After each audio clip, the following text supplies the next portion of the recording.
Hey, everyone, and welcome back to In the Spotlight. We are very happy to have with us once again Dr. Evaggelos Vallianatos, who is the author of a wonderful book, a must-read, The Antikythera Mechanism, and he's talking to us today from Los Angeles, California. Dr. Vallianatos, welcome and congratulations on your wonderful book, a prized book because it offers a lot of information about the secrets of the mechanism, which is considered an ancient computer.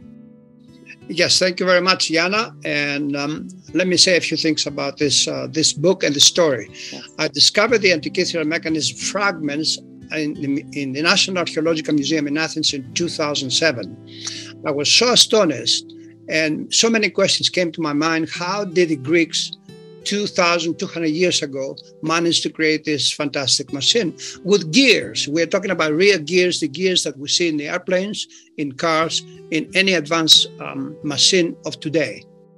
So I was so puzzled that I decided to write a book. So I spent almost 10 years in researching this. And I had to start with Greek mythological ideas. And then I went to the astronomy of the Greeks, the mathematics of the Greeks, the technology, and the politics finally. What made this machine eventually come into being is two people. Aristotle, the greatest philosopher of all times and the person who invented zoology, and then Alexander the Great. It happened to be that Philip II, the king of Macedonia, invited Aristotle to become the teacher of his son, Alexander. So for about 5 to 6 years, Aristotle taught Alexander all he had to know. He taught him philosophy, he taught him science, and of course, politics and so on. So when Alexander became the king of Macedonia and eventually invaded Persia, and he conquered Persia, here his generals had a very broad idea as to how the new empire or the new territory that they conquered, what they should do with it. So they created Alexandria in Egypt, and in that city, they had what they call museum, which is the equivalent of a university of our times, and a great library. In that context, the king of Egypt, who was a former general of Alexander, Ptolemaeus I, he put all the money that he had to support science and technology. So Alexandria, very briefly, within a few years, became pretty much the capital, not only of Alexander's empire, but the capital of culture, the capital of science and technology. And he invited, that is the director of the museum and the library, invited the best minds of that time to come and work in Alexandria. They paid them very well. They stay at the palace. They never paid taxes. They were treated like kings, pretty much, because they knew that knowledge was not only a weapon, but it was also knowledge for the future, and to decide what they would do with the empire that they had conquered. And as part of that development, you had people like Archimedes, who was born in Syracuse, Sicily, who was a genius in mathematics and engineering. And he and other scientists of great standing began to think about developing something that would predict the eclipses of the sun and the moon. Now, why the eclipses of the sun and the moon were so important? They were important, number one, because the Greeks believed that the stars, including the sun and the moon, were gods. Just like today. That's right. Yeah, today's Christians or Muslims think their God is the top. So did the Greeks thought that their gods were the most important gods that ever existed. And particularly, they were so keen about the sun and the moon because the sun provided light and life. Without sunlight, we can't have anything. And the moon in the evening, getting the light from the sun, illuminated the earth in the evenings. So they occasionally saw the disappearance of the sun and the moon, and they were very disturbed. So to satisfy that, the engineers in Syracuse and in Alexandria and in Rhodes began to think about how to create something like that. And it seems to me that it was Hipparchus, probably the greatest astronomer of ancient Greece, in the island of Rhodes. He came up with this idea. So they designed a device that was very small, the size of a small dictionary, in which they put gears. The gears had been invented by Ctesibios, who was an engineer and a mathematician in Alexandria, Egypt. And the gears were perfected by Archimedes. So those gears were put into the computer, and they were designed to do that is to predict the eclipse of the sun and the moon. In addition to that, the Antikythera mechanism, as it's known today, it also mapped the universe. That is, it mapped the position of the planets and the major constellations.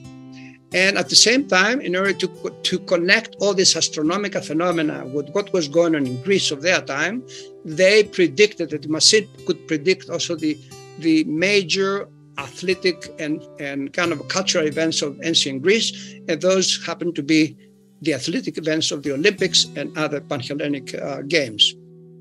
So this device united the earth and united the heavens and the earth.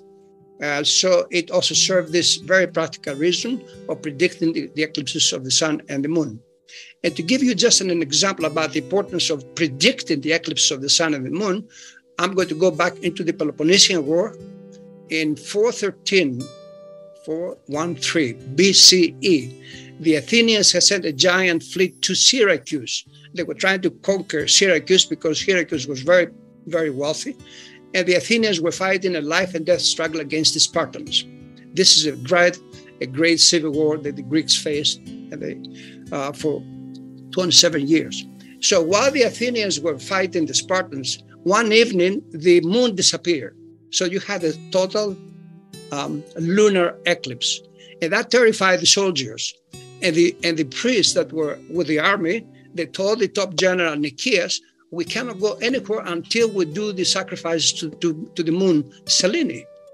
And because of the 3-week delay, I suspect this was a major reason why the Athenians were defeated and they lost the Peloponnesian War. So predicted eclipses because of the solar eclipse, you're saying. Exactly, yeah, because of the solar eclipses. So it was seen as a sign. And so the generals of the day and the high priests that were traveling with the military said we can't move forward, right? Exactly, yeah, and that was a fatal mistake. So the people who designed the Antikythera mechanism 200 years later, they knew their history. They knew this was very, very important. So this was the chief purpose of this machine. And now, why is it important? That's fascinating. Let's just go back for a second. So you've done all this research, and this is a theory that you're presenting in your book. Is that correct? Is this a theory, or is this based on historical facts that you've basically investigated and kind of put it together? Yes, the latter. That is, I spent almost 10 years not just theorizing. I spent reading, as I said. I started with mythology. I started with the philosophy. I started with the scientists. I went into their lives, and I know what they did and how they were thinking. Even in mythology. Let's tell our audience a little bit about the shipwreck that this was found. It was found outside of the island of Antikythera. The divers went in, they found some treasures. Tell us a little bit about the dive and the shipwreck and what was discovered and uncovered. In 1900, a small group of sponge divers. So they were from the tiny little island of Simi, which is very close to Rhodes. So they were caught in a storm, and the storm threw them all the way to the side of the Antikythera mechanism, which is another tiny little island between Crete, the island of Crete, and Peloponnesus. So while they were waiting for the storm to die down, one of them took a dive into the water, and suddenly he faced with a gigantic sunk boat that eventually the experts decided that this was dated to the 1st century BC. It was giant. It had many marbles and metal statues. It had jewelry. It had coins for money. And among the other treasures, it had also this Antikythera mechanism, which looked like a stone or with some kind of metal in it. So they took it to the museum, they put it in a basket, and they forgot about it for 6 months. Finally, one of the local, that is the museum archaeologist, looked at it and he saw some Greek letters. And he saw something that looked like teeth of a gear. So he took it and he started examining. And they started examining in 1901, 1902, and the examination continues to this very day. So this is the only antiquity treasure that has been studied extensively by scientists for 120 years. That tells you how much significance they put on it. It is significant. It is a significant find. It actually predates the conception of how advanced this culture and these people were, and so we are really looking at what they've coined it as an ancient Greek computer. Yes. I mean, it shows that the Greeks were very, very advanced. I mean, they had astronomy and they had mathematics and metalworking, that is metallurgy, that was replicated only in the 18th century. So they were almost 2,000 years ahead of their time. And one of the Americans who went to the museum and he looked at the fragments was Arthur C. Clarke. Now, he was a famous science fiction writer. And we're talking about 1970s. So he looked at that and he couldn't believe it. And just like me, he began thinking about it. And he said, what if the Greeks had been left alone to continue to do the research and the investigations they were doing then? What would have happened to the Greeks themselves and to the rest of humanity? And he concluded, of course, that we would have visited not merely the moon, but we would have visited the nearest stars. And to that, I add some more than that. I said, if that were to have happened, there would have been no Roman Empire, no Christianity, no Islam, and none of the Dark Age stuff and the Crusades and all the destruction and the Dark Ages of 1,000 years.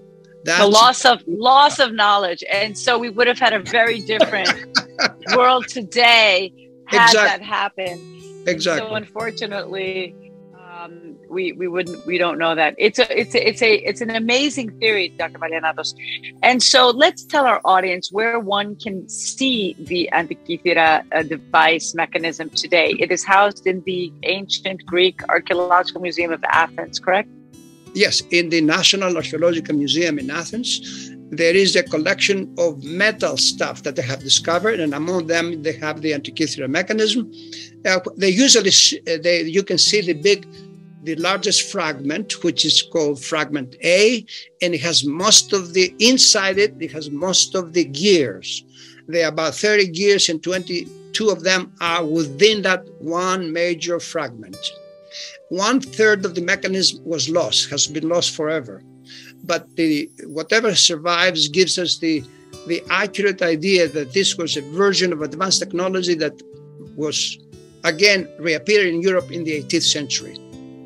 And this is just fantastic. To me, it's interesting to read about Aristotle, it's interesting to read about Archimedes, but to look at this stuff, you actually see Greek technology alive and civilization. Well, it is quite fascinating, and I hope that everyone can get an opportunity to read your book. We thank you for all your wonderful research and knowledge that you've brought back to light about ancient Greece and all the wonderful inventions, because there were many, especially during the Ptolemaic era, Alexander the Great's legacy. Tell us a little bit more, because you studied extensively about these eras. Tell us a little bit more about what other things were created during those times. They really excelled not only in engineering and in mathematics and astrology, but also in medicine. The Ptolemaic doctors were very advanced. Yeah, the doctors, of course, inherited the tradition of Hippocrates, right? Yeah. The Asclepiads and the Pythagoreans, because they were together. Yes. They were very influenced. Hippocrates was very influenced by the Pythagoreans with his medical theories. Yes. And the beauty about Pythagoras is that not only he was a mathematician and an astronomer, but he loved life. And he forbade the Greeks, his followers at least, from ever eating an animal. So he was, in a sense, the first great philosopher who was a vegetarian. And he is an example for us all. May we all get back to that. I don't think humanity's there. We kind of went off track, went back. Now we're trying to get forward again. Yes, please continue. Yeah, and also not only that, but he made a connection between music and the stars. He said when the planets go around our planet goes around the Earth, and the other planets go around the sun, they create a music. So he said he could hear the music of the spheres. I mean, it's just an extraordinary thing. I mean, we don't know whether he ever heard anything, but that's what he said. That in other words, what he tried to say is that there is a tremendous harmony in the universe. The cosmos is beautiful, it's perfect, and it's harmonious. That's wonderful. Dr. Vallianatos, where can one read your book and your wonderful theories and all this research that you've compiled around the Antikythera mechanism? Yeah, I hope that they actually can buy the book. We are presenting it for that reason, so people can, our audience can buy it and read more about your wonderful research and your theory on the mechanism, the computer of antiquity. Yeah, it's in the Amazon. It's in the major bookstores. They can only type my last name and put next to my last name Antikythera Mechanism, and they would immediately see the picture and the places that they sell the book. And I hope they read it. I also write extensively, and now I have been writing for the counterpunch. So if they put last name Vallianatos plus counterpunch, they will see over 150 articles. I have written several hundred articles, 7 books, and I'm getting ready to publish, to have 2 more books as we speak. What is your next project now? Tell us about the next 2 books. Are they still based on ancient Greek? Yeah, the next book, one of them deals with the ancient Greeks, and I call it Light and Enlightenment from the Greeks. And the other book is about today. It's about the connection between animal farms and the pandemic we have had. I feel that most of the viruses that eventually can become pandemic come from the animal farms. There are thousands of these ugly institutions all over the country. They put animals very close to each other. They get sick, and they pass the disease to the people that take care of them, and they pass it to us. And this is something that Americans had to think about reforming, getting in a gentler environment. Animals are living beings. And just like Pythagoras said, don't ever kill an animal. We thank you for all you do and the wonderful information you bring to light to people around the world. Keep doing it. We need your work. And we'd like to thank you again for being in the spotlight on New Greek television. We look forward to hearing about your next 2 books. And keep writing. Thank you so much. Thank you. Thank you very much, Yanna.